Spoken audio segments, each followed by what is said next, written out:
There everyone, once again welcome back to all natural. सर्दियों के मौसम जारी है और अगर आप भी मेरी ही तरह गुलाब के शौकीन हो और अपनी टेरेस गार्डन में ऐसे ही ढेर सारा हाइब्रिड रोजेस को उगाना चाहते हो तो ये वीडियो बिल्कुल आपके लिए है। Winter is the season for roses. इस टाइम पे आप नए गुलाब के पौधे को खरीद सकते हो, रिपोर्टिंग कर सकते हो, प्रूनिंग कर सकते हो और कटिंग से और नए ज्यादा गुलाब के पौधे को भी प्रिपेयर कर सकते हो। तो आज हम डिस्कस करने वाले हैं ऑल अबाउट विंटर रोजेस। मेरे पास 7 गुलाब के पौधे हैं जो अलग अलग वैरायटी और कलर्स की है और ज्यादातर ये 4 से 5 साल की उम्र के गुलाब के पौधे हैं। तो मैं कैसे अपने गुलाब के पौधे को प्रॉपरली मेंटेन करती हूँ और कौन सी फर्टिलाइजर मैं यूज करती हूँ जिससे मुझे इतनी अच्छी से फ्लावरिंग मिलती है। अभी ये दिसंबर की ही क्लिप्स है जो आपको मैंने इंट्रो में दिखाया है।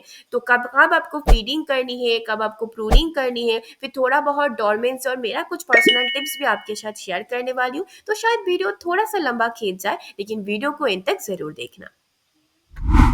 वैसे तो गुलाब एक एनुअल पौधा है, यानी कि पूरे साल आपको इसमें से फूल मिलते रहेंगे। बस गर्मियों में फूलों की साइज कुछ ऐसा होगा और सर्दियों में यही साइज डबल हो जाती है। लेकिन फिर भी सर्दियों में ऐसी नॉन स्टॉप ब्लूमिंग पाने के लिए कुछ स्टेप्स को आपको फॉलो करना ही होगा।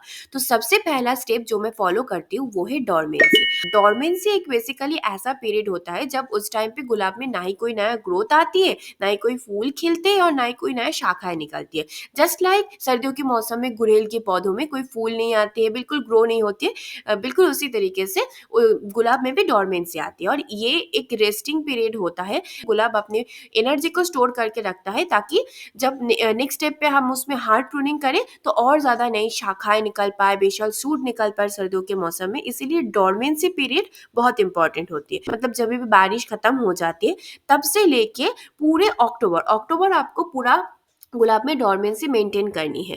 और करीब नवंबर की फर्स्ट वीक तक, मैं सितंबर के एंड से नवंबर की फर्स्ट वीक तक डोरमेंसी पीरियड अपने गुलाब में जारी रखता हूँ। और इस टाइम पे मैं गुलाब में कोई भी फर्टिलाइजर ऐड नहीं करती हूँ, ना ही कोई लिक्विड फर्टिलाइजर और ना ही कोई सॉलिड बेस्ड फर्टिलाइजर। बस मैं अपने गुलाब में पानी डालती हूँ और टाइम टू टाइम फंगिसाइड का स्प्रे करती हूँ ताकि उसमें कोई फंगल इन्फेक्शन ना हो। इवन मैं सॉफ्ट प्रूनिंग भी नहीं करती हूँ। जो सूखे हुए फूल पौधों में रहते हैं उसको ऐसे ही रहने देना है। कोई सूखे हुए फूल को भी आपको नहीं तोड़ना है। अगर आप तोड़ दोगे तो उससे नई और बर्ड्स निकल के आएंगे। तो इसीलिए जैसा चल रहा है वैसे ही चलने दो, पौधों में कोई छेड़छाड़ नहीं करनी है। अब जो नेक्स्ट स्टेप है वो है फीडिंग प्रोसेस, यानी कि आपको अभी डोरमेंसी ब्रेक करना होगा।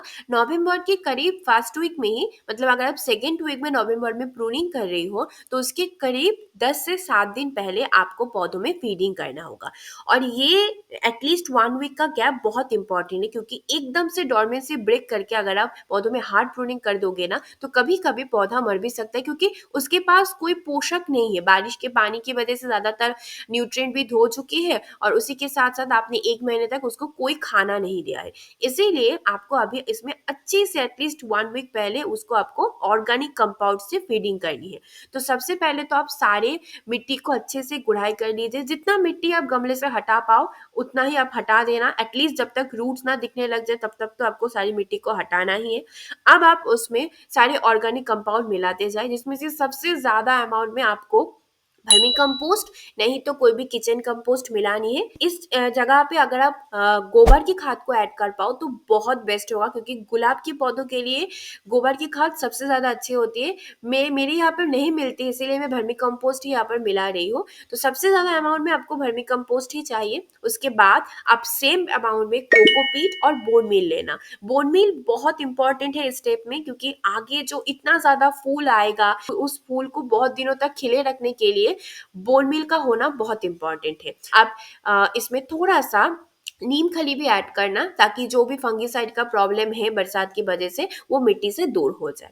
आप सरसों की खली चाहे तो ये वो भी ऐड कर सकते हैं, नहीं तो आप बाद में भी सरसों की खली को लिक्विड फर्टिलाइजर के हिसाब से भी यूज कर सकते हैं। तो इन सारे ऑर्गेनिक कंपाउंड को अच्छे से आपको अपने पौधों की मिट्टी में मिलाना होगा। फिर दोबारा जो भी मिट्टी आपने हटाया था उस मिट्टी से आप इसको रिफिल कर दीजिए और अच्छे से पौधों में एकदम वाटरिंग कर दीजिए जब तक मतलब आपके पानी ड्रेनेज होल से ना निकलना स्टार्ट हो जाए। करीब नवंबर के सेकेंड वीक में आप अपने पौधों में हार्ड प्रूनिंग स्टार्ट करोगे।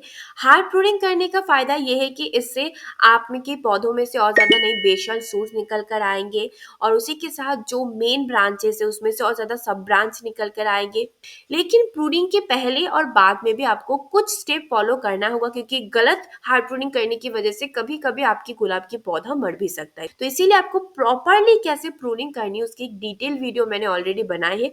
इस वीडियो को प्लीज एक बार जरूर चेक करना, क्योंकि अगर मैं यहाँ पर बताने जाऊँ तो ये वीडियो बहुत ज्यादा लंबी हो जाएगी। तो इस वीडियो को एक बार जरूर देख लेना। तो प्रूनिंग और फीडिंग तो डन है, तो बस अब आपको एक ही काम करनी है, और वो है जो नई ग्रोथ आ रही है उसको एंजॉय करना है। गुलाब में बस 5-6 दिन के अंदर ही आप नोटिस करोगे कि जो भी मेन ब्रांच थे उसमें से बहुत सारे ऐसे छोटे छोटे लाल कलर में सब ब्रांचेस निकलना स्टार्ट हो जाएगी। और ग्राफ्टिंग एरिया के नीचे से इस टाइम पे सर्दियों में गुलाब में बेसल सूट भी बहुत सारे निकल कर आती है, जो आपके पौधों के लिए सबसे ज्यादा बेस्ट है। तो मेरी सारे पौधों में तो एक एक करके हर सर्दियों में बेसल सूट निकल कर आती है। वैसे कि मेरा ये वाला जो पौधा है ये 5 साल पुराने पौधे हैं, फिर भी इसमें से हर साल एक ना एक बेसल सूट जरूर निकल कर आती है। और जो हार्ड प्रूनिंग से निकाला हुआ जो ब्रांचेस है उसमें से आप ऐसे कटिंग को भी प्रिपेयर करके और ज्यादा नई ग्रोथ भी कर सकते हो अपने गुलाब के पौधों में। तो करीब 1 महीने के बाद आपके सारे गुलाब के पौधों में ऐसे रीग्रो दोबारा हो जाएगा, और ऐसे ही ढेर सारा फूल और बर्ड्स आपको मिलना शुरू हो जाएगा। तो चलिए अब आपको मैं अपनी गुलाब की पौधों से मिलवाती हूँ। मेरे पास टोटल 7 गुलाब के पौधे हैं, तो हर एक पौधे को मैं आपको आज अभी डिटेल्स में दिखाती हूँ।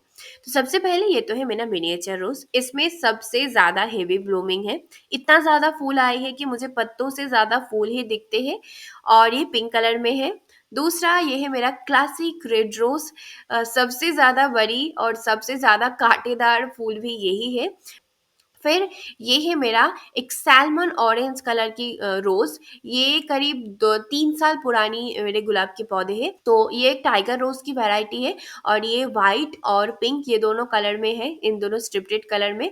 और इसके बाद ये एक देसी गुलाब के पौधा है। ये देसी वैरायटी में समर में भी बहुत सारा फूल खिलते हैं। फिर ये है एक येलो कलर की हाइब्रिड वैरायटी की रोज। इसको मैंने इसी साल खरीदा है, तो इसको भी अभी दिखाने के लिए कुछ नहीं है। तो अब मैं लास्ट में आपको दिखाऊंगी कि इस साल मेरी हाइब्रिड रोज में सबसे ज्यादा अमाउंट ऑफ रोज हुई है इस गुलाब के पौधों में।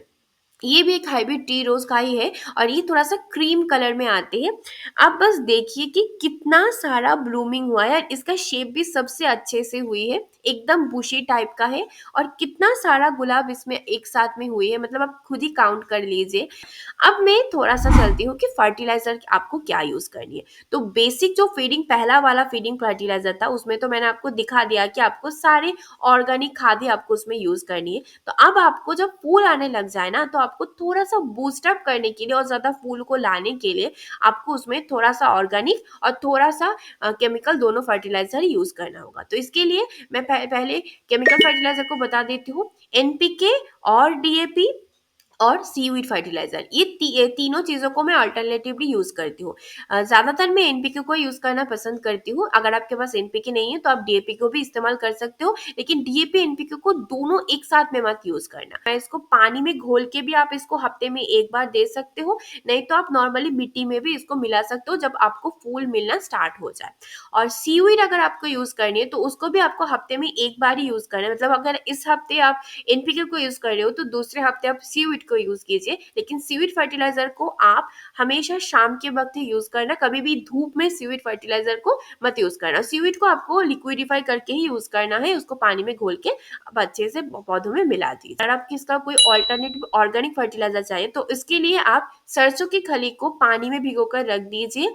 करीब एक हफ्ते बाद वो जब अच्छे से पच जाएगा तो उसमें और ज्यादा पानी ऐड करके वो लिक्विडिफाई करके आप सरसों की खली के लिक्विड फर्टिलाइजर यूज कर सकते हो। बनाना पेस्ट लिक्विड फर्टिलाइजर भी आप यूज कर सकते हो। अब आखिर में मेरा कुछ पर्सनल टिप्स। तो मेरी गुलाब के पौधों में अक्सर फंगल इन्फेक्शन की प्रॉब्लम हो जाती है, और गुलाब के लिए फंगस सबसे ज़्यादा खतरनाक चीज़ है, क्योंकि ज़्यादातर रोज डिजीज या फिर जो भी डाईबैक की प्रॉब्लम भी इवन जो होती है वो फंगस की वजह से ही होती है। इसीलिए मैं कोई भी सीजन हो हर 10 दिन के अंदर एक बार गुलाब में फंगीसाइड का स्प्रे ज़रूर करती हूँ।